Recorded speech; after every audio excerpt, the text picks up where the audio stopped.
सुबह 8 बजे।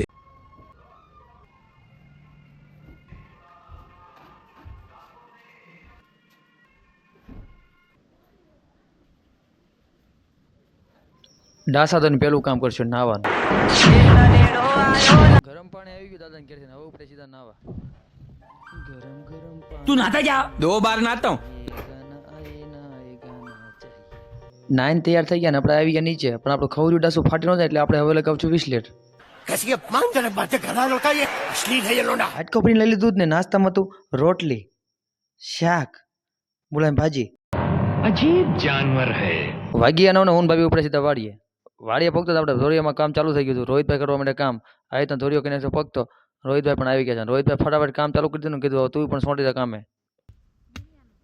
આ બધું રોહિતભાઈ કટિંગ કરવાનું કામ ચાલુ કરી દીધું હતું. કચરાનો આરો ઢગલો કરી નાખ્યો હતો. થોડી વાર એટલે ભાભી પણ આવી ગઈ ને એ પણ લાગી ગયા કામે. दिन के 11:15 बजे। બપોર સડી ગયા હતા ને પછી ઢગલો થઈ ગયો હતો. એને ફટાફટ નાખવાનો એટલે હું ભાઈ ઉપડ્યા સીધા નાખવા માટે. લીંબુનો ઝાડો મોટો એટલે ગમે ઢગલો ન કરે એટલે વ્યવસ્થિત જીયા હોય ને તેને કસુર નાખી દીધું. વચ્ચે ખૂકી ડાળી પડી ગઈ ભાઈ એને ઉપર લીધી.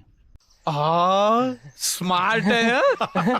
પછી હું થઈ ગયો નાસ્તા ટાઈમે ઉપડ્યા સીધા નાસ્તો કરવા. નાસ્તા પાસે જબરદસ્ત વસ્તુ હતી. નાસ્તામાં ભજીયા, હાથના વેફર, બિસ્કિટ, લીંબુ.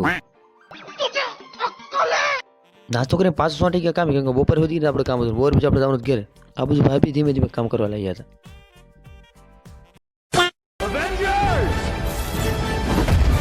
લાગી હતી ભૂખ ને ઉતારી હતી બહુ એટલે કામમાં ઉતારી રાખ્યું પડે.